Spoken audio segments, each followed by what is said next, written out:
Welcome to the Locker, Season 4, Episode 5. I am A White, along with Van Hiles. Before I get to questions, what's up, man? Man, good, man. Just watched my daughter play middle school basketball, hit the game-winning shot, and Okay. she throws to seal it. So, Okay. nice. She was watching Reeves play, huh? You out here watching that UK game yesterday. Yeah, this was a Papa moment here. It was the whole game is probably the best game she has played all year. All around game, good passes, not getting rattled, rebounding. Like she had a good game. What her stat line look like? Oh, sheesh, man. At least 15. All right. Okay. Now, a true assist, when we play in middle school, a lot of girls missed the layups or missed the shot. She would have had probably about 7 or 8 assists, but she probably ended up with 4. Couple turnovers. Steals? What she doing the steal in? Nah, she ain't. She's James Harden. Okay. She's hard right. She's the mirror image of James Harden. She's hard right, but you can't stop her. Oh, so that's how she got. That's how she got the winning basket, dude. She started on the left wing, dribbled across the lane, and came all the way back around for a layup. Oh, that means she did a Livingston, Chris Livingston. Yeah. Okay, yeah. Okay. And it should have been an N1, but it's middle school. They didn't call it. No wrong with that. There's nothing wrong with that.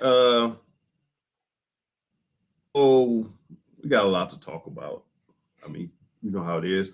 Come in with a lot to talk about. The fans dictate the show. I guess we will stick with that format, but I got 2 questions. Well, piggyback question. Tom Brady has officially retired, and this sounds like it's the real deal. Is that a topic for you or not a topic? Hey, Tom Brady did this.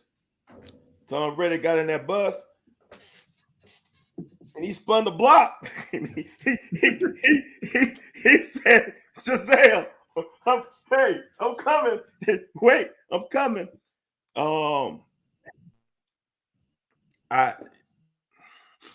He realized that he messed up. That I really did all this to finish. What they finished 8-9 in the regular season. That's not Tom Brady. So I think he realized it was time to go. So you think he going back to? You think he trying to get his family back? He gonna try. You don't think so?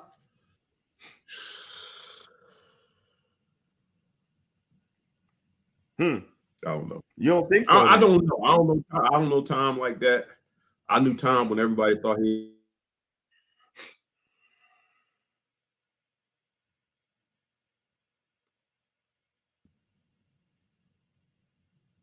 I got a lot of things going on. I think we back. Man, you back. All right. There's a couple things going on the thing. I didn't realize I didn't have my hard line plugged in, so I plugged it in midstream and it jacked everything. So we might be all right. So I don't know. I don't think he's going back because once you file for divorce, if you felt like if I decide I want to play another year and you find like I said, I think it's bigger than that. That they just look for an excuse, or she would look for an excuse. That's why I don't think. Okay. I don't think he goes back. I don't think that's a big enough reason.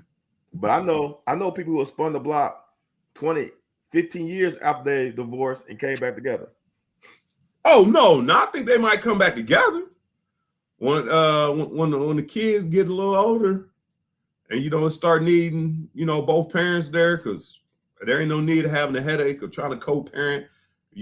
What time is the game? I'm gonna pick them up. Who's gonna drop? Like when she get a little older, And he probably had about 2 more years. I would love to see him play to 50. But I don't know. I don't think he like taking them L's like that. And I think his luster done wore off. I think he done pulled a LeBron. Everybody ain't messing with you now on that leadership. You the GOAT. But this man, you ain't doing what you. Oh, that's another thing I gotta bring. You're not doing what you used to do. And I think he is, but something ain't right. He was throwing some bad passes. He helped lose that last game, but I'm gonna go another direction. But what do you think? Have you seen the allegations? And I know LeBron is your dude. I don't know if LeBron's your dude because you're a Lakers dude, or the Lakers your team because you're a LeBron dude. I don't know which one it is, but you're on mute or something. I can't hear you. My bad. I've been a Laker fan since forever. I didn't like Shaq, so I'm a Laker fan. That's dumb. It don't surprise me though. Yeah, I was Team Kobe. So because Kobe and Shaq felt like you had an issue with something. No. Do you really want to get into it? It's a long story. So I don't want to get no long story about no Lakers. Go ahead. Okay. Cousin was at the mall. I'm froze. Oh, you good now? You good? Okay. So my cousin at the mall, there's a bunch of kids getting Shaq autograph, and my cousin went and he basically shoot her away. So ever since then, I wasn't a Shaq fan. He signed everybody's autograph. You have told me that. You have told me that before. But being as a professional player, being in locker room professionals, I told you my Marshall Faulk stories, right? And you played with Marshall Faulk. Yeah. That I thought Marshall was cool. First of all, I idolized him, when I got to college, but playing with him and people, oh man, he's a dude.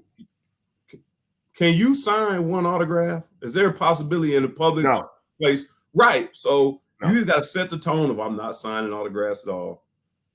I'll sit there and sign everybody. Somebody comes up with a unique way, or they sneak around and do something, that's fine. Or tell the waitress, hey, you haven't signed it so everybody don't know. I mean, there's ways of doing it, but you said this before, and like I said, I know a lot of people. I was happy for anybody to ask for my autograph, so I can't really understand turning nobody down. If I get 1,000 autographs signed while I'm in Walmart, then hey, over here, hey, single file, hey. This is my thing about autographs, and this is the honest truth. I don't have a problem when a professional or a college athlete is on his own time saying, no, I'm not doing this. I'm on my own time. I ain't got time, because if I sign yours, then I got to sign everybody's, right? But once you start, you just open yourself up to a whole can of worms. So it's kind of like, when do you stop? How do you stop on this one? You know what I'm saying? Like, nope, not you. I'm done. Right. So it's like, once you start, dude, and now I wasn't there, but the way my cousin, which is really, we call my brother because it was 3 of us back to back to back. Right. The way he said it was not in a good way. So that just rubbed everybody the wrong way. So to him or everybody, to your cousin or everybody? To her. It was his sister. So the way he handled her. So and then Shaq is lazy when he's with the Lakers. I didn't like that either. Okay, I give you that. Well, the point I was getting to was a good thing, good lead into, because you done beat up the professional players and critique them on what they should and shouldn't do. Mm-hmm. The question I got is, in your whole career, high school, I guess we could do middle school. Actually, I had a jacked up situation in Pee Wee's, but I had quite a few jacked up situations in Pee Wee. But in your sporting career, share with us something that you didn't want to do, not really that you didn't want to do, but went against your heart that you had to do. So it could be something about you doing the right thing while everybody's doing the wrong thing, because this ties in. We're not getting into it, but it ties in with the beating that happened in Memphis. Like, I got to be, I know y'all doing this, but I got to do. So But it also goes with Tom Brady. It's a lot, so don't think it's gonna get political or anything like that or racial. But yeah, something that you've done in your career on team sports aspect that you had felt like I had to go against the grain in a negative way, and it worked or didn't work out, or you had to go against the grain to try to save something and it didn't work out. I go against your beliefs. Okay. This part bothers me because I didn't do it soon enough. When I was with the Bears, we didn't have, in my opinion, a good strength and conditioning coach. So he had us carrying cinder blocks around the football field, doing just crazy stuff. And what got me to my level was doing Olympic lifts, doing power cleans, doing snatches, just explosive stuff. So I didn't do that my rookie year. I went with what he was doing, and I felt like I lost a step because I wasn't explosive like I was in college. So my second year, I bucked the system. I'm like, I'm not doing that workout. I'm doing my workout that I got from high school and Coach O. So I just merged the two and just did my own shit. So it didn't end well because I got cut. But it wasn't because of that. But I did get cut that preseason. So that's the first thing that comes to mind for me. I'm sure there's something else though. Huh. I thought it might have got deeper than that for you. I don't know. No, I don't think I ever went. I don't think I ever been put in a situation to have to buck the system. No, it really wasn't bucking the system. It could have been going against your teammates when they was on some bull jive. I mean, like I said, I think you were groomed for success as a youngster. That's why you and I don't have the same trials. No, like I said, because I before we got on here, I thought of one that was really good in the professional ranks. But the one I think about now, and this question was brought up because of the Tom Brady thing and things going on in Memphis. Kind of like when you were at a crossroad, what do you do? And you do and don't remember what happened in '96 to me at UK. I wasn't on the team. Hal Mummy came in '97. I balled out. We had a great season. '98, '99, which is understandable. That's my coaching philosophy. I'm going to replace you. Right. And that's what they tried to do. But they tried to replace me by giving other people opportunities. This also goes to the Severe Wheeler, Antonio Reeves. This goes to, like, the whole question was based off a whole lot of other stuff. And I look back now, like, I should have stood up for mine because there were people. Craig and I had a heated conversation one day in the locker room because I was a leading receiver. Had nothing to do with me. I don't throw myself the ball. But I was a teammate player because I got kicked off the team for voicing my opinion. That's all I did was voice my opinion. So I kind of feel like it's cool because everybody remembers air raid is successful. But if I demanded the ball more, and Tim Couch would tell you I could have got the ball more, my stats would have been better. Do I want my stats been better so my history could be better? Or when we didn't win, we won 7-4 was our best record, which wasn't great. But back in those days, 7 wins was huge. But it was just kind of, do I speak up or do I just keep, going with the flow? Everything's working.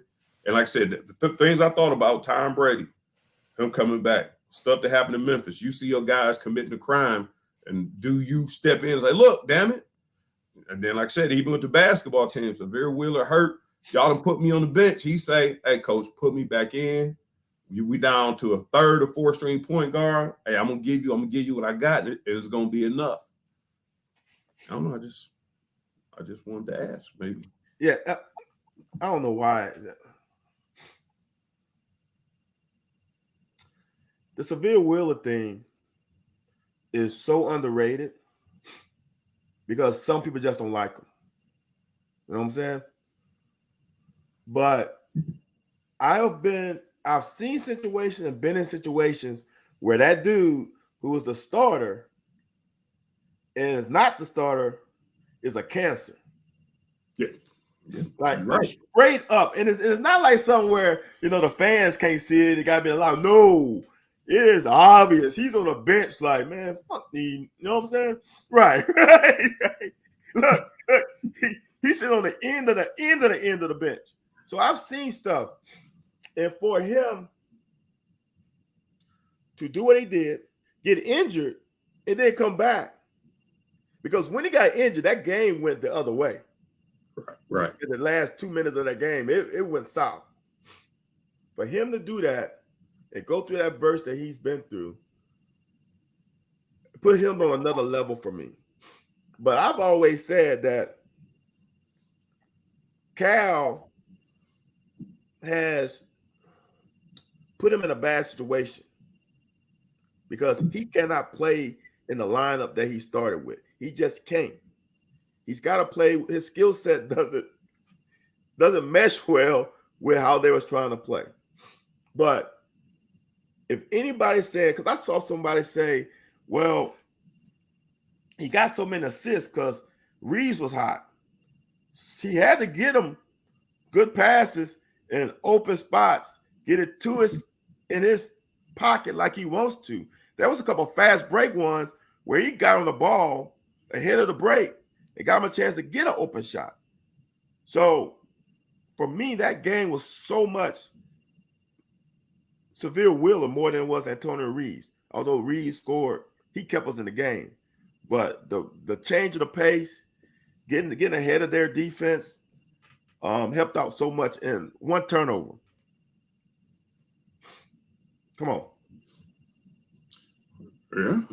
I'm going to read you a tweet that I had. And the guy, man, my man Ross, man, my dude Ross, been in sport. He in a lot of sports groups, man, and raised a great son that I used to mentor and mess around with.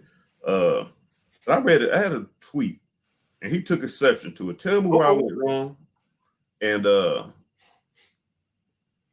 you people following along, Twitter, Facebook, LinkedIn, all those places, comment and let me know, because a lot of people looked at it. A lot of people liked my comments. Nobody liked his rebuttal, but he had strong statements. As soon as the game was over, and I do understand where we have been, I understand where our team is coming from, and if you can weed through the negativity parts and just take it at face value, I think you could take something from it. But as soon as the game was over, I said it's not a frickin' coincidence that every time in capital letters, we give a Kentucky player the green light, they ball out. We are UK. They are here because they can ball. Now, if coach figures out how to maximize all of their potential without taking away from the others, now that is coaching. And he took exception to that. And this is the part that got me was he called my tape a dime store tape. Like there's a bunch of people in Kentucky media that has played a lot of basketball or that just knows the whole, and that's kind of what you're saying. Like, Severe knows what he can do. Cal knows what he can do. Cal also has made a lot of promises. Cal has also put a lot of people in the league.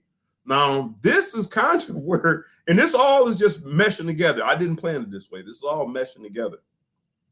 Because you ask a player to do something that they really can't do, they can't do as well as they do something else. That's not on the player. Is it bad coaching? Yeah, it's bad coaching, but it's not bad coaching if you're trying it to see how it works out and you go away from it. And Cal has been doing that, and that's kind of what I'm saying. But every time he tries to find someone else's strengths, he puts a highlight on someone, and everybody else kind of got to take a step back. Like, don't do what you normally do. Let's see what he's going to do. And that's not how it works. And I know you made a hell of a point about him being on the court with shooters that we don't want Severe shooting. You know what I mean? He's a distributor. He will fight through screens. He will play D. Like I said, size ain't there, but he will play the D. So it's just kind of messed up. Like you said, he's getting a bad rap when, oh man, we don't want him on the court. I don't know about that. And like I said, I don't. And you said, do you feel like? I don't know if it's a fact. I saw you say this on a live that you said that he got 0 time with Frederick and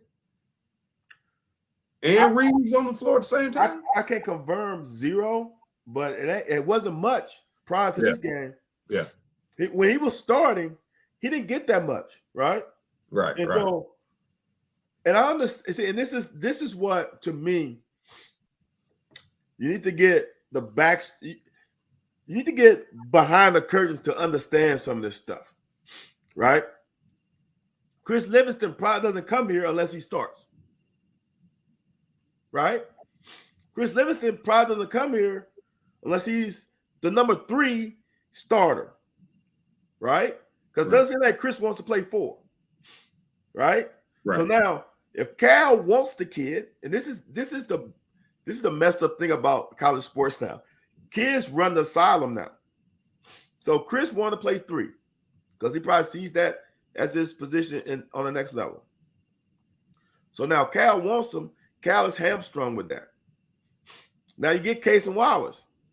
You can't sit Case and Wallace because you won't get him. So now he's got to play the 2. Then you got to play Toppin because he came back. Right? Now you stuck with a starting lineup that doesn't mesh well skill set together. They are 5 individual decent players, but as a unit, they're not a good unit. So what do you do? Because now, and that's the great thing about Sahvir, is he has taken on coming off the bench. And like some people saying, like, why don't you start Antonio Reeves? Where are you going to put him? Are you going to sit Chris Livingston? Now, honestly, this is the bad part about it. If you sit Livingston, then he starts pouting. Antonio Reeves is a vet. He can handle, just like Davion Mintz, can handle coming off the bench. Chris Livingston probably can't. So now you lose him. But you got Sahvir playing with bad players for his skill set. Not bad players, but a bad unit for his skill set. So now Cal's got to figure a rotation out off of the starting 5. Now he's stuck. Now, if CJ comes in, and here's the bad part about it, if CJ comes in and can't hit nothing, he can't play. Which he ain't been doing. The funny part about it, fans have been bitching about that Benny group, whatever they call it. I can't remember. Something Benny's, right? Benny Snells. The Kansas game, they played him. He played him. They didn't do shit. Now fans holler like, why did you play Livingston more? Well, shit. A game prior, y'all was upset that he didn't play the Bennies more. You can't have it both ways. I'll say this. And you know what? I'm turning over for the rest of this year. Nothing negative. I'm gonna be like Terry Brown. I'm turning everything football, basketball, I'm flipping like a spatula. But this is the last thing I'm gonna say. And it's not really negative, it is just pointing out some issues. When everybody's on Sahvir ass, y'all ain't got no problem getting on Sahvir ass. And it's 50-50. You got fans who ain't got no problem getting on Cal's ass, or you got fans who got a problem kissing it. You got 50-50. It ain't nobody that holds just hold Cal accountable. Like, Cal, you the coach. Same thing you just said, same things I said, man. You got 6 good players, maybe 7. If you shuffle them right, and every game ain't gonna be the same shuffle. You got to know if I put this one here, this one here. If I need this one here, I need this one here. If we need inside presence, I need this. Like, it should be what's they call that? A chart where, okay, we need inside. We also need defense. And this is the thing that don't catch no steam. And I don't want it to catch steam. But if y'all gonna boo Sahvir and y'all gonna talk trash about Sahvir, Nobody said anything. It has been said, but it's been under people's breath saying that Frederick shooting has been terrible. His defense is terrible. So why do we got you on the court? Like, I understand they say he has an IQ. We don't need you out there passing because you got one of those. If you on the court, at what we typically only got, the most we have on this court at one time is 3 scores, and that is pushing it. That's rare. That is pushing it. So if you on the court, you probably 1 or 2 scores. We don't need you passing the ball. Here's the other thing, and I know, and people they can kiss my ass because there's a lot of people who feel like, well, you don't know, you stick to, they don't say this, but it's kind of like my takes on basketball. If it's not what they're saying, they want to believe. and just like Ross said, oh, your dime store analysis at a Hall of Fame coach with 800 wins, take it somewhere else. Nothing. That's why I wanted to ask these people. Nothing I said was wrong. But the second part of this is, I would sound like an idiot to say nobody's saying nothing about Oscar Tshiebwe's terrible defense. He's a turnstile. Left. Which way y'all want to go? He's turnstile. But he just got named as the defensive player of the year candidate. So if I say that out loud, I'm an idiot. Oh, he was defensive player. Look at the fucking film. That's why people tune into us. Because you bring the breakdowns and we break down the film and you got stuff to look at. But I'm not going to change my motherfucking opinion. I'm not changing my damn opinion because y'all are looking at stats. Because stats don't mean a whole lot if it's not coming out in W's. Because I know a guy who got, and I in college, I've seen situations of a guy gets a shit ton of tackles, right? That don't mean them tackles are good tackles. It doesn't. So for me, here's the deal for me. And I don't think Oscar should have won Sportsman or whatever that of the year in 2022. Player of the year? Huh? Player of the year? No, what the Kentucky what's that called? Yeah, the Kentucky, yeah. Well, whatever. State of Kentucky Athlete of the Year. That should have been Abby Steiner. It shouldn't even been close. Right. What she did in 2022 has never been done. She won the Bowerman, which is the Heisman Trophy of track. So she done so much. No one at Kentucky has ever won a Bowerman. There are situations where Oscar shouldn't start. You got to start him though. No, just to see how he's going. But Ant, you just put up the perfect scenario. You said if I'm a coach, I should be able to mismatch because, in all honesty, who cares who starts, right? Right. So if I'm going against Alabama, whom super athletic, whom Oscar can't do shit with, Oscar, dude, you're gonna have to sit this one. You're gonna have to come off the bench on this one, and maybe you can get like in NBA. I know a couple guys playing in NBA here, right? They have said sometimes it's better to come off the bench because you know why? Because you're going against their number 2. Yeah, you're going against the backups, right? So maybe sometimes with like Bama or Kansas, because Adams cooked Oscar. Oh, yeah. There's some situations where you go with Damian Collins and Toppin. Yeah. Or Livingston and Toppin. Sometimes you just got to do that because Oscar's not going to be successful. And it's hurting the team because we're trying to force feed them. And then they put them in a pick and roll. So, as a teammate, I'm going to ask you this question. And like I said, this is the last subject. I said last time, but it's basically the last subject on that matter. So you just brought up old dude from Alabama. Well, it was several people in Alabama, but Kansas, boy Adams got in his mix. Timmy got in his mix. Facts. Jacquez Jr. from UCLA mix. Everybody, and like I said, as a teammate, why? And this is where I think Ross got mad at me And you are absolutely right. I think you saying what I'm saying, not the same way. Not that you contradicted anything I said, but why we got to lose games? The games I just named, we lost all them games because our player of the year was outmatched. And then, you know what I said? I don't know if it was on this show. It might have been Sunday Morning Sports Talk. When we played against Mississippi State, and you know, we used to run 5 receivers, man. If you want to keep 4 linebackers in or 3 linebackers, I hope 2 of y'all can cover Kevin Coleman in the slot and cover me out the backfield. Nope, we ain't trying to cover you. We about to bring 8 people. So if we can get to 10 before you can get the ball, hey, coach, man, hey, man, my shoulder hurt, man. I ain't about to pick up blitz. Not that I can't, but for Tim's help, we probably need to get me out of the game. No, you know what we're going to do? We're going to chip him in hot, or we're going to go hot. Okay, we understand. For me to stay in the game, this has to happen. But for us not to take an L, I'm completely fine with saying, hey, man, they blitzing the hell out of us, man. Put a fullback in so he can at least get the ball off and get time to throw. Yeah, I'm a little, I've been screaming track, basketball, losing my voice a little bit. Yes, you need to know the strength of your team.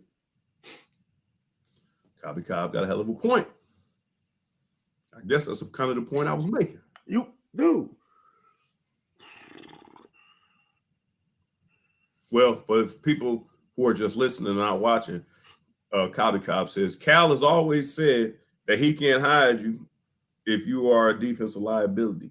Issue is he refuses to hide people to change up defense. Yeah. Look, here's the deal. I hate zone.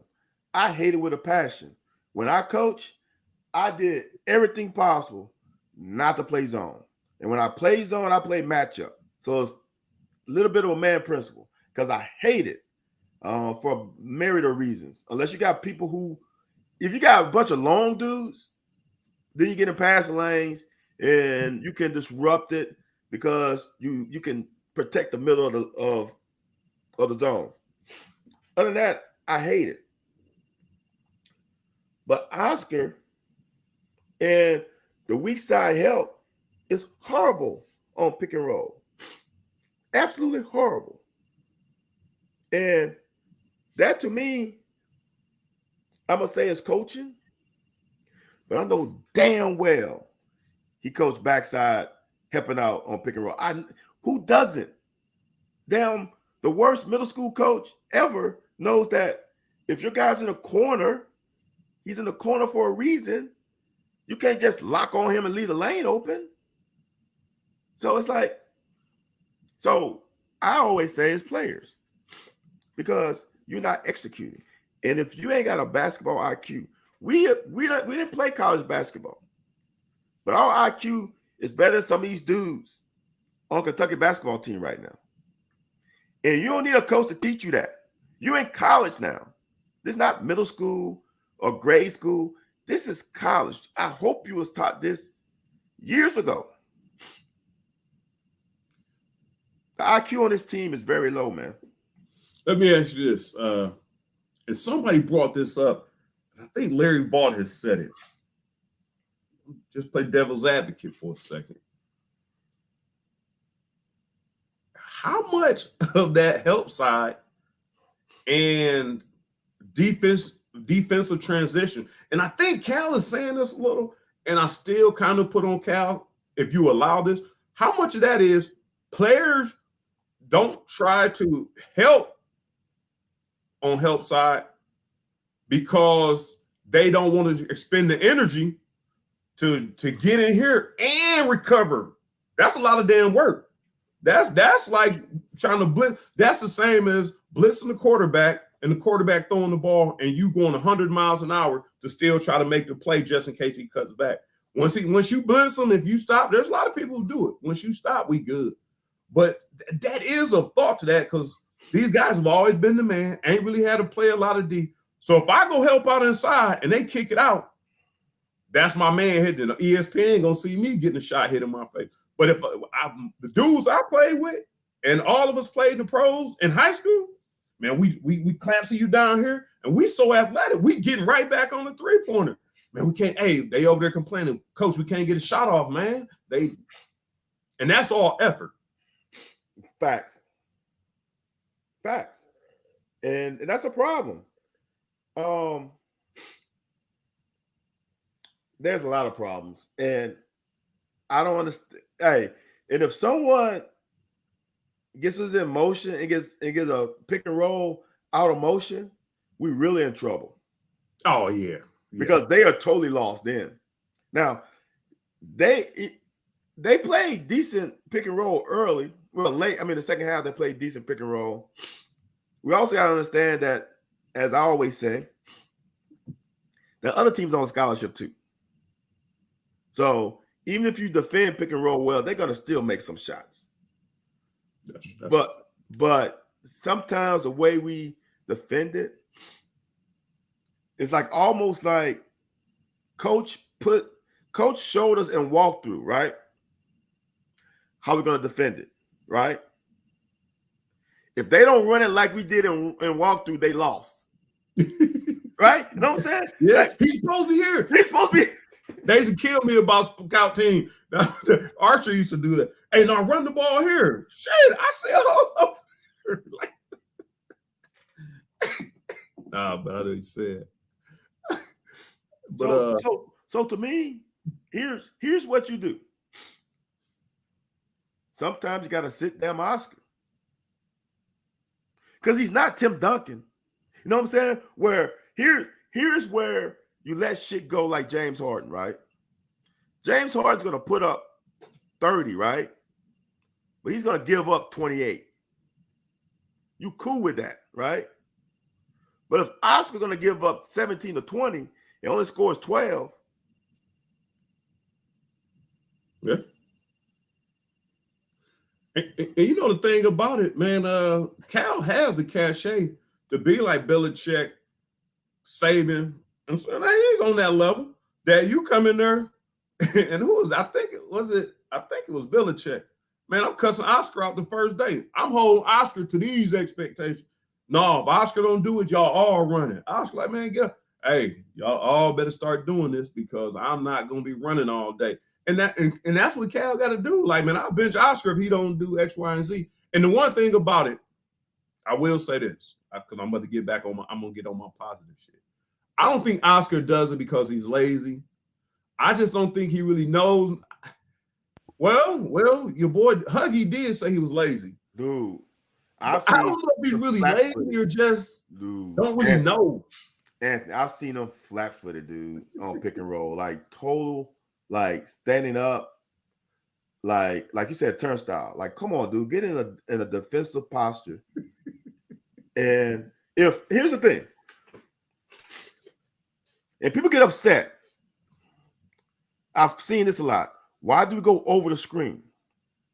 All right, you go over. Well, the way I was taught and the way I know is you go over the screen because the guy who's dribbling the dribbler can potentially be a good shooter.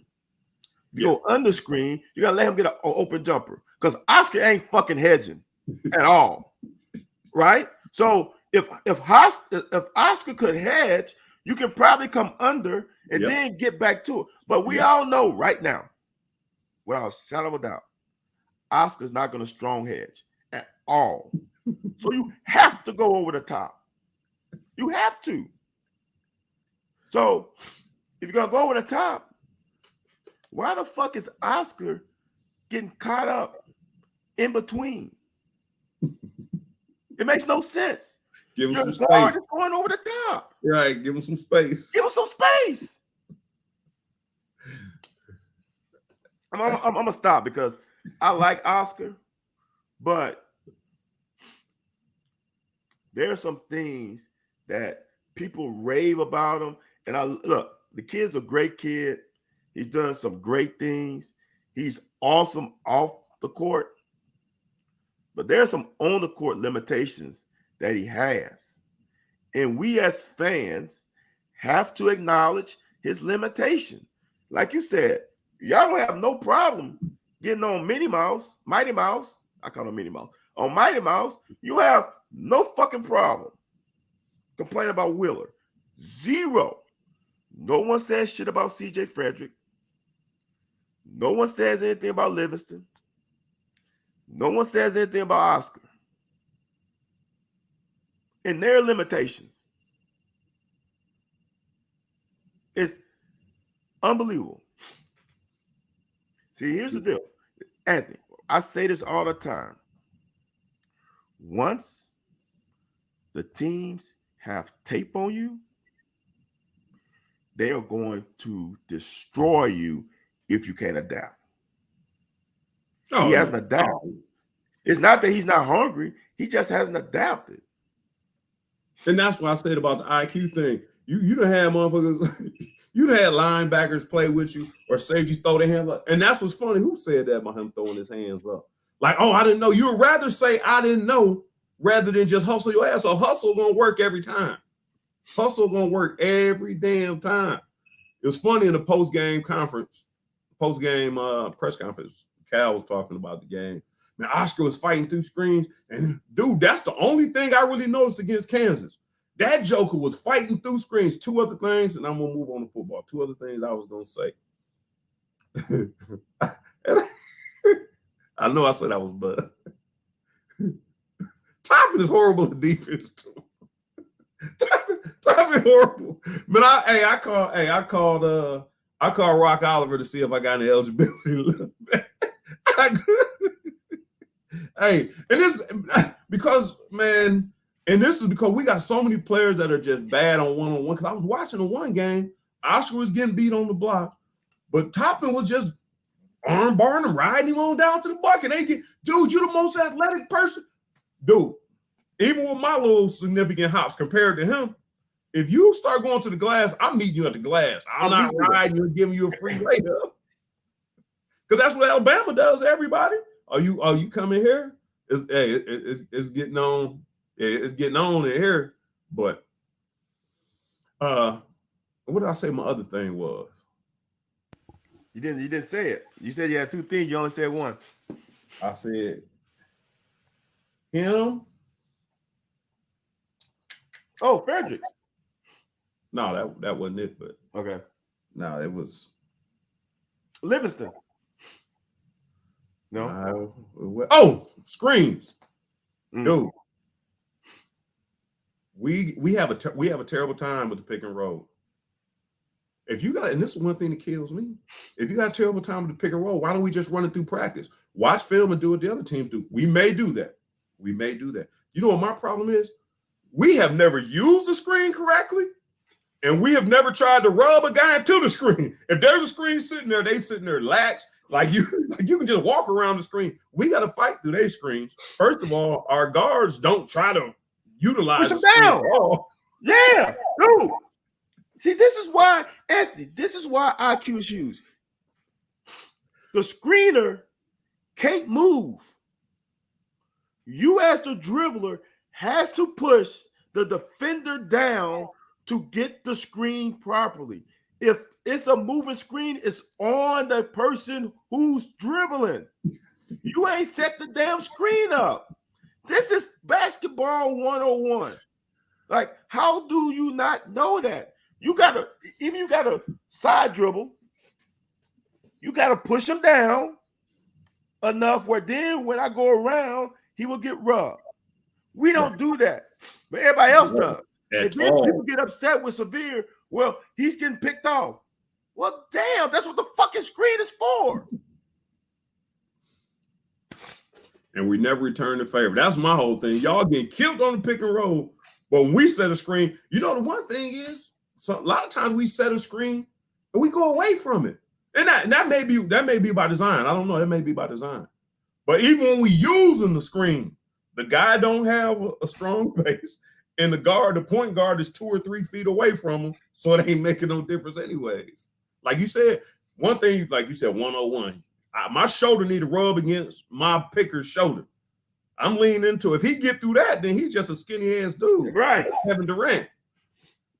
Now I have gone opposite the screen, but you go opposite the screen when the guy guarding you has really beat you to the spot, and the guy who's guarding the screener is hedging strong. So you can't go that way. So then you disregard the screen because now you got two guys over there. Now I got to open alley a little bit until the hedger comes back over. I don't know, dude. It's simple basketball. And I said this early in the season on Round the Shots. This team doesn't have an IQ. It just doesn't. And Kobe said about the ghost screen. You know what the ghost screen is good for? Is when a guy who's screening is a damn shooter. You don't go screen with a guy who can't shoot. The reason why you go screening, because then you can pop out and get a three because they think you're screening, and then they coming over the top. Dude, let me stop because we don't know basketball, Anthony. We football players. Let's stop. Let's do something that we know. Let's do football. It's a drill. It's just a drill session, and plus we only got 10 damn minutes in the show. But no, it was a drill session. It's just kind of pointing out some problem. I guess my plan, not really so much, but next week we'll just go to positive. Once we start rolling again, we just do all the positive. I'm just pointing out some things. When we lose, people want to point this, and this. And one other thing before we go to basketball, I don't need a rebuttal for this. I mean, before we go to football, I don't really need a rebuttal for it. Really is. I'm not exactly sure, and Van can attest. In the NFL, it pissed me off and it shocked me that the first day of practice in the running back room, we are doing alignment and stance. Yes. Same shit we did in Pee Wee's. 7 yards deep, feet on the line, hands on your thigh boards. And I'm like, get this ball bitch. Like, dude, we started doing this stuff 20 years ago. Well, yeah, at least 18 years ago. But I don't know if these guys are not really into all that because AAU circuit don't teach everybody. The good players don't even play high school. Then you only got 20 hours of practice time. So you really don't have a whole lot of time to spend on, hey, you need to set a screen. But they should have learned that somewhere along the line. And I do think that they are not learning this stuff along the line because of AAU. Yeah, it's like a teacher. And then we go on. It's like a teacher. If I'm teaching calculus and you took pre-cal the year before, I'm not going backwards. I'm going where calculus starts. I'm not going to reteach you pre-cal. And if you ain't ready, you ain't ready. And that's the same thing with college too. I can't, especially when they did a 20-hour rule, we ain't got enough fucking time in a week. So you motherfuckers better know something before you get here, or you won't be playing. And then your parents, then the fans gonna be wondering, why isn't Van Hiles playing? Because in the Bahamas, he was balling out. There's a reason. Maybe I don't know shit. Here we go. They're getting crunk over there for football talk. And I was going to ask you this a while ago, but, we started trilling in some other stuff. Talking about coming off the bench, Cal doing this. Stoops is a player's coach. Van, I asked you this last week or 2 weeks ago. I'm going to ask you this again because now it's really, we got our team damn near finalized. We got one last scholarship left, and they want to ask about that as well. Van, if Jefferson comes back off injury, he came from where? Sam Houston State, something like that. Yeah. And he was supposed to be the man. But because C-Rod was out, so it's going to be between him and C-Rod. But we all knew Jatan was waiting back for my turn the same way Benny did from Boone, AJ did from Benny, Facts. B-Rod did from AJ. Facts. Now, what the hell we going to do in that running back room? I know I'm the running back guy. You put your coach's hat on. You going to sit Davis down, who one of the best running backs in SEC last year? You going to give Jefferson a chance to show what he showed? Or has Jatan waited his time? Because here, this shit here, man. Last year, Courvoisier Smoke had to be fifth string running back.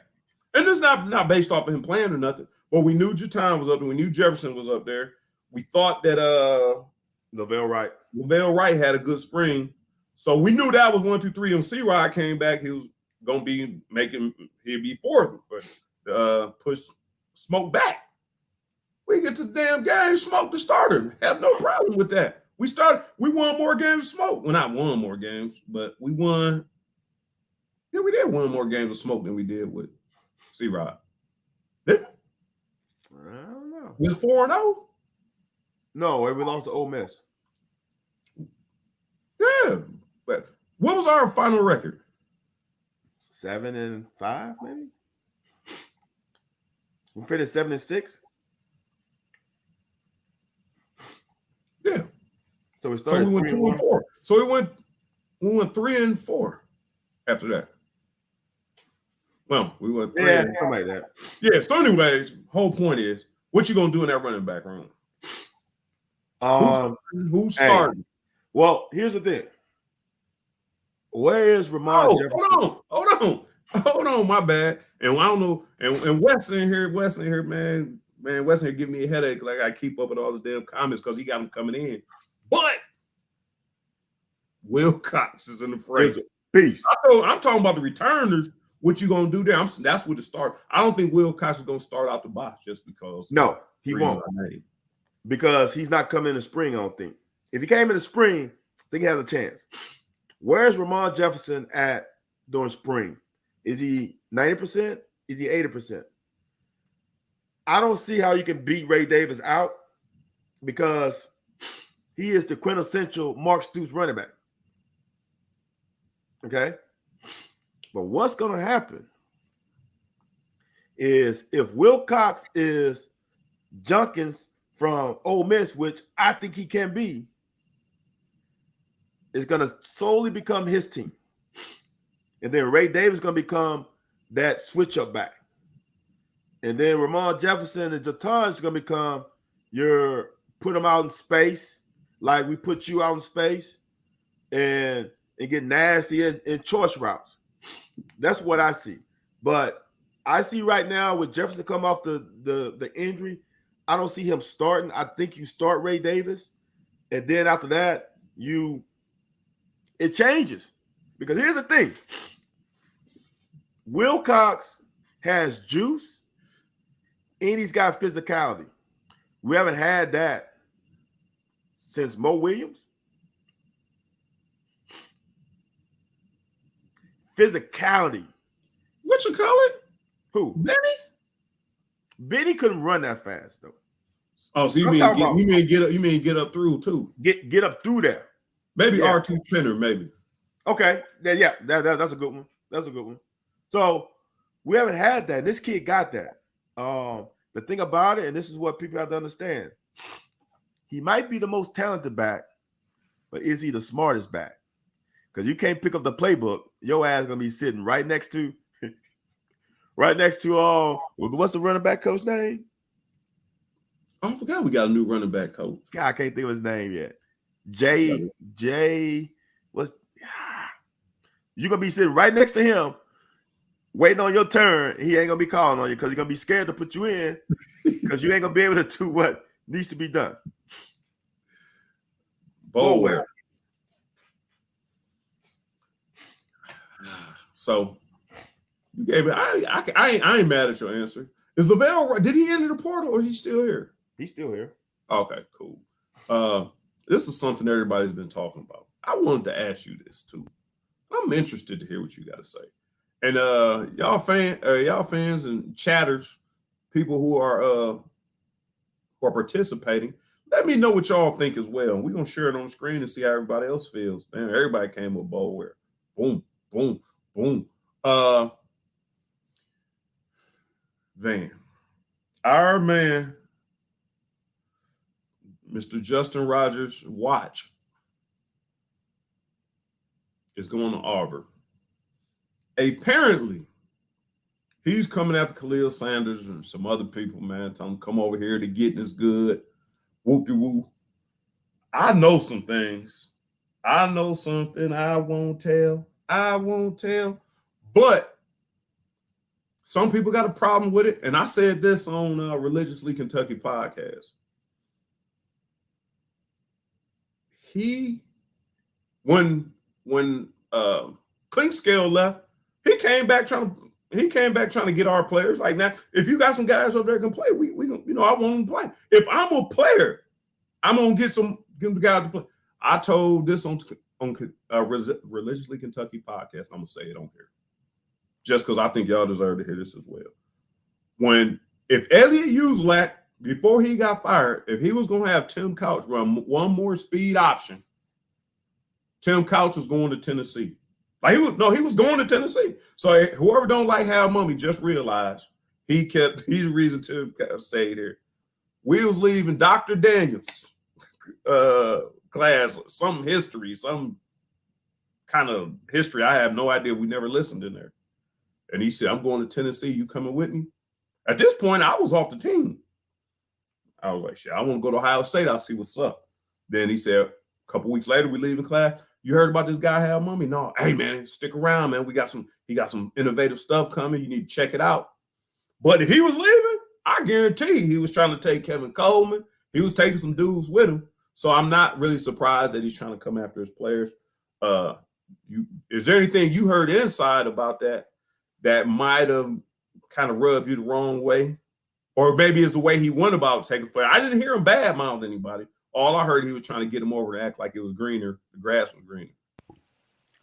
Hey, that means we got good-ass players. Because we have sorry-ass players, he wouldn't be trying to get them to come with him. Look, this is what kills me about social media. Is people get all up in arms about subliminal messages. He didn't say anything outright. He just wanted to get a rise out of everybody. And he did he accomplished what his deed was. Leave the kid alone, man. He's not here anymore. He said some shit. He said some shit all season.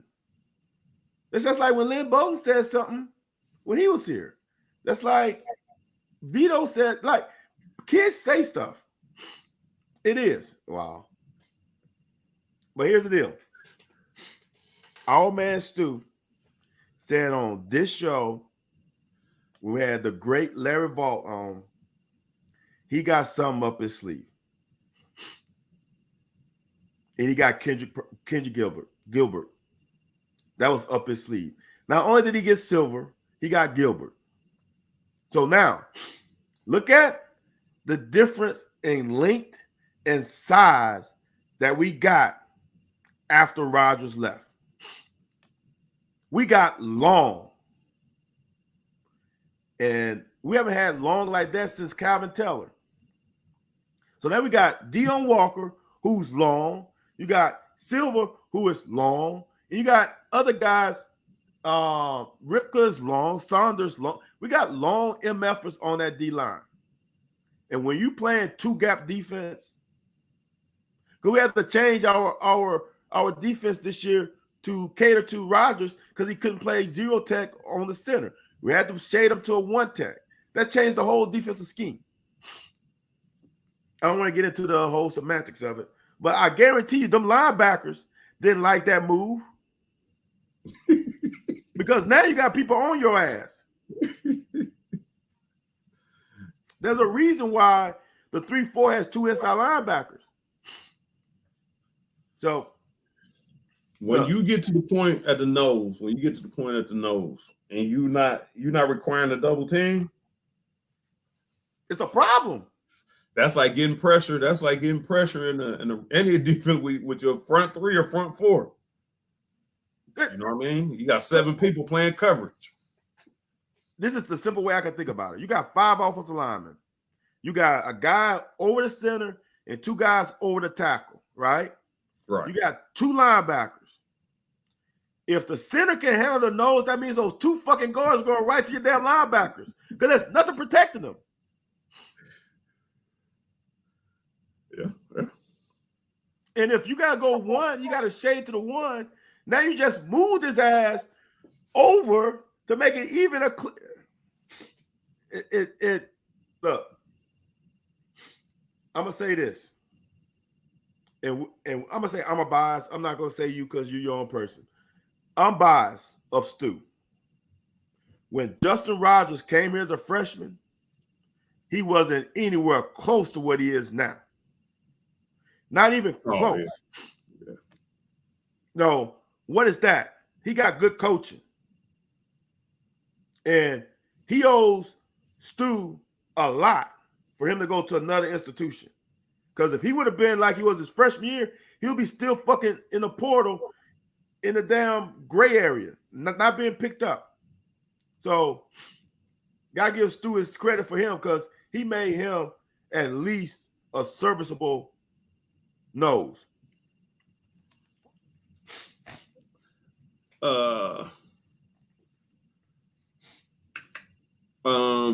They also asked, I ain't gonna go back and find it because we got so many questions. They also asked, we got one Scally left. I think it might have been West. We think we going running back? Which I don't know why you would do that. What position you think we're going? Running back? Somebody said O-line. What else? To me, you get best available. Are we good at corner? Yeah. Or ain't nothing? We're good at, I mean, I'm trying to get Chris Collins on here. I'm trying to get him and Stu was together the other day. We got a shit ton of corners on scholarship. Somebody got can play for us. I think yes. Because last year we was we got Kendrick, we got Smith out of the portal, and we had Carrington who. So I'm saying what do I don't know. So you picked up 2 from the portal. You got Hardaway. Hardaway's going to start. I'm going to say that right now. He is locked in as my starter. From what I saw from his high school film, he is a lockdown one of the starters. Then you got Phillips, you got Hairston, you got Dunn, you got guys that need to be serviceable over there. So you got to, I don't know if you can pick up another. Then you got all your scholarship players in the DB room. Dude, we got a shit ton of safeties on scholarship. So I would say, honestly, this is what I would say. We probably need another inside linebacker.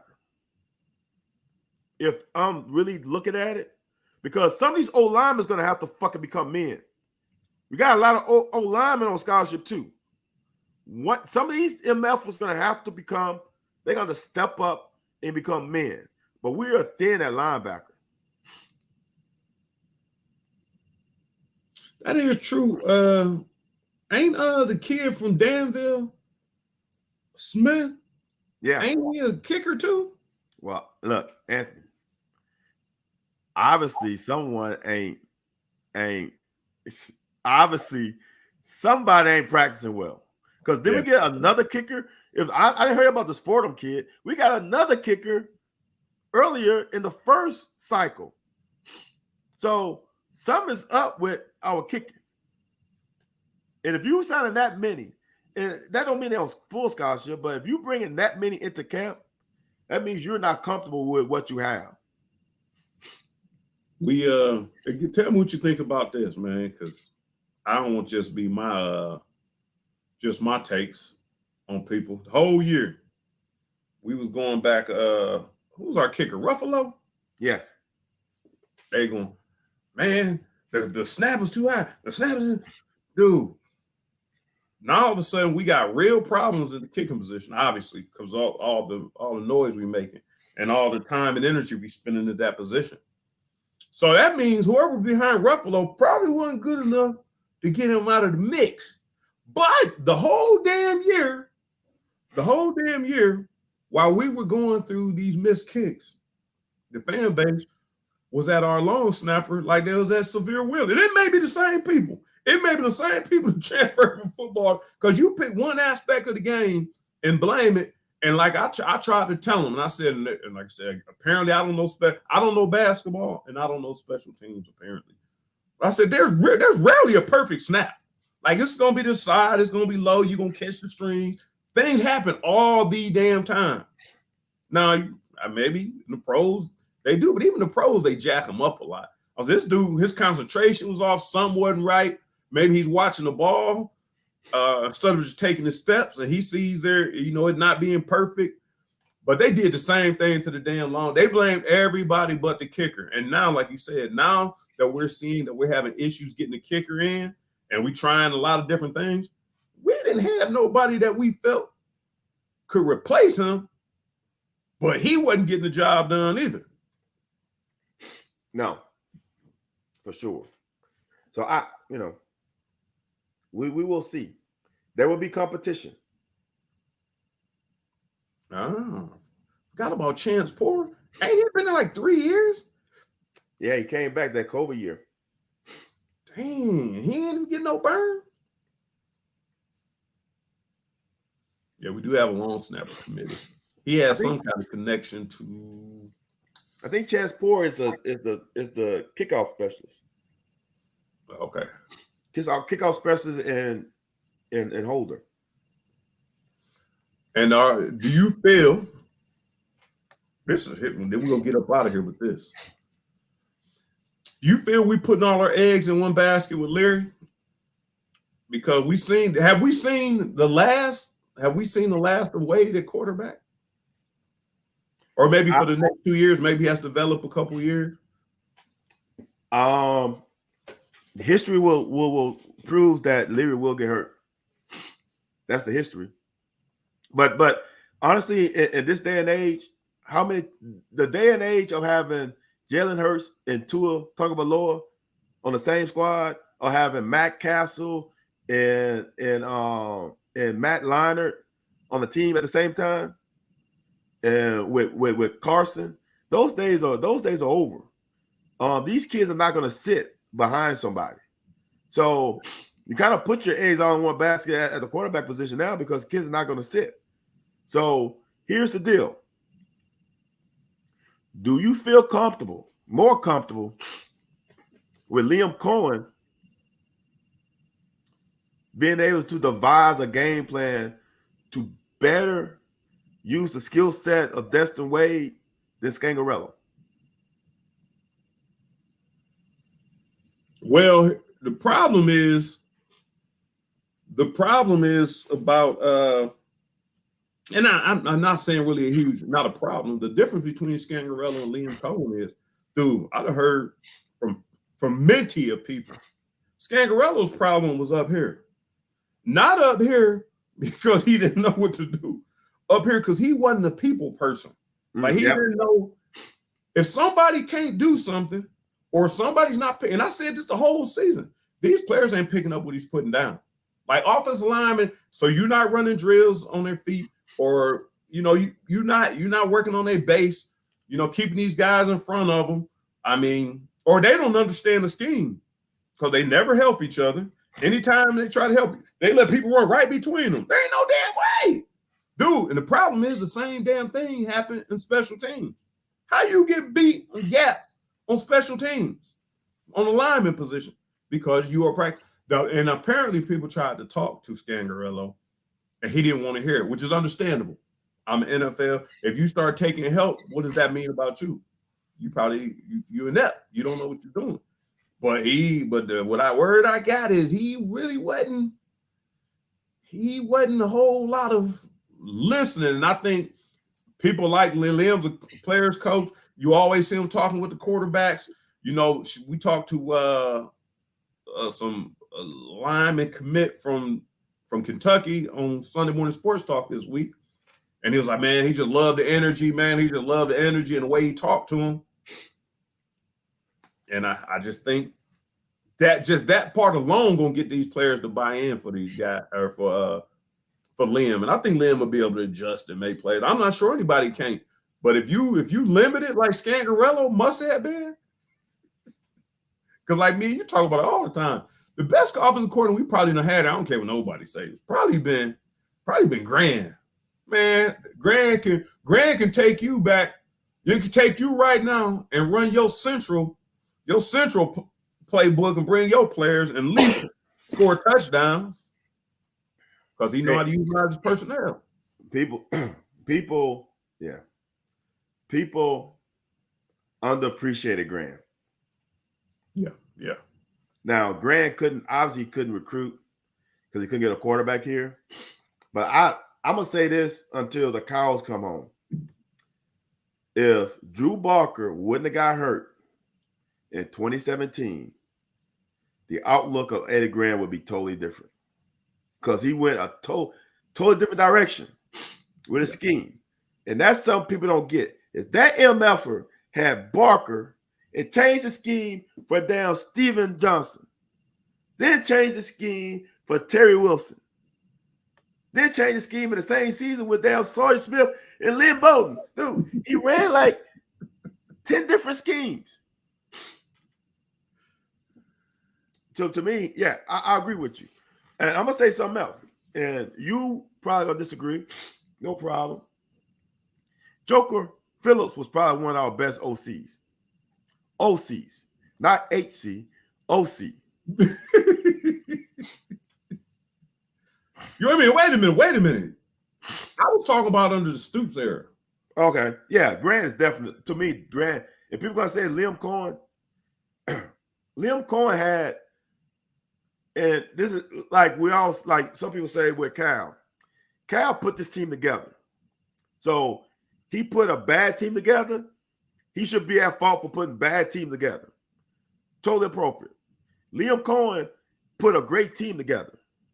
We're being able to get Will Levis, and we already had an O-line, getting Wandale to come here, change the projection of that year. If Eddie Grant had Will Levis and Wandale, I think he could have done just as well. I will say, I still feel some type of way about you trying to sneak Joker Phillips in here as when we was talking about best offensive coordinator. And I understand where you come from. I'm going to give him 4th or 5th maybe. Because, dude, Mike Leach was a damn offensive coordinator. Chris Hatcher was offensive coordinator. Whoa. I know what the hell you about to say. I know what the hell you about to say. What about to say? You about to say they didn't call the plays.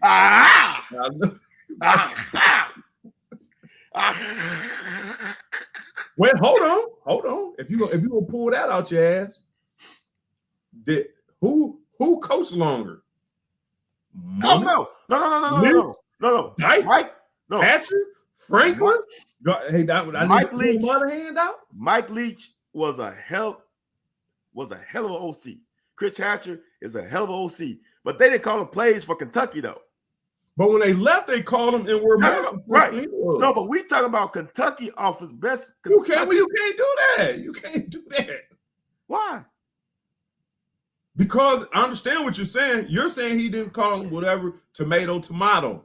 All we know is when they all left here, they all got jobs and prospered. He didn't. For sure. But so that means they could have done it without. I'm saying they could have done it without him. But they didn't. We don't know if they did. Well, we don't know how much their input he used. You're right. So if you want to say who is a better OC in general, yes, Joker's not better than Chris Hatcher and Mike Leach.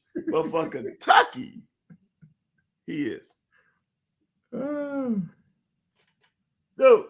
yeah. Was he not the OC for Andre Wilson?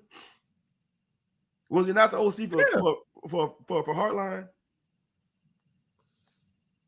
Yeah. Wait a minute. Right. Hold on. And we're gonna put up some damn good numbers with Heartline. Have you looked at Andre Wilson's effing receivers, dude? Dude, if you talk about our receiving core, look at Andre Wilson's receiving core. For sure. No doubt about it. But how many times we had a great receiving core last year, pretty good receiving core, it ain't shit. Oh, I'm talking about after it's said and done, they had a good receiving core. Yeah, for sure. I didn't know that Steven Johnson, Glenn Hope, Burton, Keenan Burton. There was 2 other people, and Jacob Tammy. Yeah. Dang, there was 2 other people that played. Wasn't that Abney? No, Abney was done by the time they came. Was he? Okay. Yeah, Abney was played with me 2 years. Okay. And I think they started in 2004. It was one other receiver, Scotty Mitchell. He played in Canada for a while. He had a shot. I think he was with the Chargers for a minute. But yeah, that thing was deep, boy. That thing was deep. Wes ain't gonna let Scangarello get up out of here. He might be the one that's stand on Severe's tail and who was on the long snapper all season. Because you find them people in the fan base who find one little focus and they beat the hell out of it, boy. So Wait a minute, here we go. That's a good question for you, Van Hizzle. Worst off. Man, I said I was gonna get off this negativity. Today is the last day of my negativity. Worst offensive coordinator of all times. Elliot Uselak or Scangarello?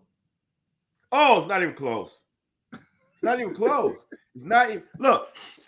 People, this is what pisses me off about some fans. And I'm biased. I came in with BJ. BJ broke all Kentucky high school records. Tim Couch broke his records. So we got BJ in there running fucking sprint option too. What the fuck is he doing running sprint option? When at that time when we came in, he had all the high school passing records. So why are we running sprint option with him? So it's not even close. It was the same thing though. It's Uselak, and I'm gonna tell you what even adds on more to it. Obviously, and he changed because he went to a school in Michigan and he changed his whole philosophy. It was when my dog Rick Smith has to get into shit with him, I'm riding with my dog. Period. And some of the shit that I've heard Uselak say rubs me the wrong way because our defense was fucking legit. Oh, and you can't fucking say shit about us. Yeah. Yeah, we're gonna have a bad game here and there, but fuck, we kept your ass in a whole lot more. So don't do that. Hey, I wanted to see that go down too. When that's when they moved me to DB back to running back, and there's in the spring, there's in the middle. I want to see it go down, boy. Man, Curry wouldn't let him do it, man. But I don't think Uselak want them issues. He didn't want no piece of Coach Smith. I seen Coach Smith get into a drill because a player couldn't do it right and whip that player's ass with no helmet. And we in full pass. He got no helmet, hat turned backwards with a play sheet in the front. Yeah. he want that smoke. Trust me. All right, man. We're gonna do this. We're gonna get up out of there. I don't know, man. I took some damn notes. I don't even know what the hell. Before we get up out of here, I know you're a defensive guy. Let you have at it for about a couple seconds. AFC Championship game.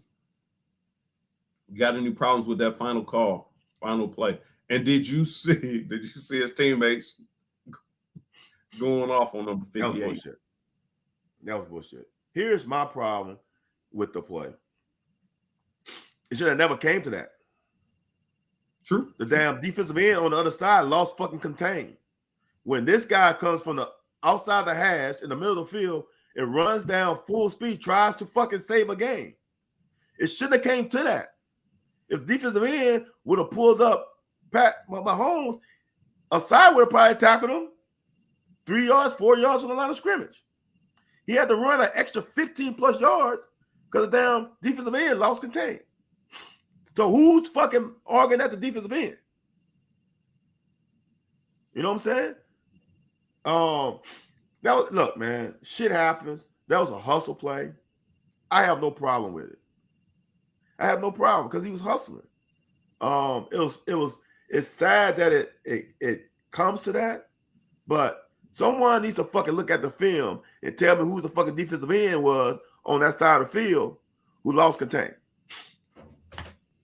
That's what you gonna see in the locker room if you him, or you just gonna take it? I'm not saying anything if no one says anything to me. Right. But if someone comes to me like his teammate talking about why you fucking touch the quarterback, what? I'm coming at your ass. Tell such and such not to fucking lose contain. So yeah, I would say someone approaches me in a bad manner. Yeah, because it really wasn't. There's a lot of faults that go around. And I'm gonna say this. I like Joe Burrow a lot.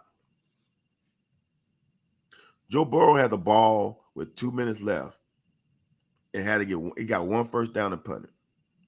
He turned the ball over twice. Why ain't nobody fucking getting on Joe Burrow?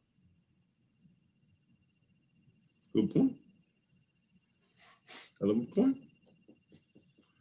Hell of a point. And before we get out of here, as we do, because you know the show is so negative, we like to end it on a positive note. I want to give a shout out to a company, not a local company, but a regional company called School Smiles. What they do is come into your school during the school day and give your kids dental services, dental care. They fix. The funny thing is they fix cavities. Like remember when we was kids, they and put the stuff in there, wait for it to hard and sand it down. No, now they got some stuff they put over top of it. It's white. It's just like the color of your teeth. So it stops the cavity from growing. Then I guess in time for you to go see a dentist. But in the meanwhile, they come in there, they do some preventative measures. They clean it. They do it all for free. Wow. They got, if you got insurance, they run your insurance. If not, they have grants set up that you can get it paid for, get waivers, get it paid for. And man, so they come to see my kids, man, and that is a hell of a job. Last thing I noticed was they were doing like you should sit in this machine, put your thing back, bite on this, and they print the thing right next to your face, boom, take a picture. She walk around with like a DSLR camera with a cannon about that long on the end of it, and go right next to your mouth and bloop, just do it right. They can get your kid x-rayed and clean in 5 minutes. Go through the whole school within a couple hours. So shout out to School Smiles, man. Appreciate them. If you work with schools, look up School Smiles if you in this guess Northeast region. I don't know if you got one. You want to point out? I don't have one. I'm gonna hit this one for a shout out to Masai Russell. Look, I'm a track guy. This girl is on the level, has the chance to be on the level of Abby Steiner. She just broke the indoor collegiate record in the 60-meter hurdles. Her primary event is really the 400-meter hurdles, but she's able to go down all the way to the 60, which is crazy. This young lady is the NIL queen and is the queen of hurdles. So if you want to watch a good representative of Kentucky, watch some track and watch Masai Russell. All right, that's all I got. I'm feeling a little bit some type of way. You call her the queen of hurdles when we just had a queen of hurdles 3 years ago. Dude, listen. This is what people have to understand. We are Hurdle U. We had the 100-meter hurdle world record that just was broken last year, but Kentucky, Kenny Harrison had the 100-meter world record. We have the 400-meter outdoor world record, Sidney McLaughlin. We have the indoor 60-meter hurdle, Masai Russell. And I think we have collegiate outdoor record in the 100-meter hurdles. It's just queens upon queens upon queens. Well, whatever, man. Whatever you call. One of them got to be the queen. One of them got to be the princess, I guess. No. One could be queen of Austria. One could be queen of Sweden. One could be queen of France. You just got queens of different eras. Okay. All right. We'll take it. All right. We've come to this point of the show. I appreciate everybody for watching. Can you please slide over to TikTok and like, share, comment, head over to YouTube, Facebook, Instagram, Twitter, also LinkedIn. Like, subscribe, share, follow. Like, comment, share, follow. Tell all your friends about it and join us back here next Wednesday. We appreciate you all.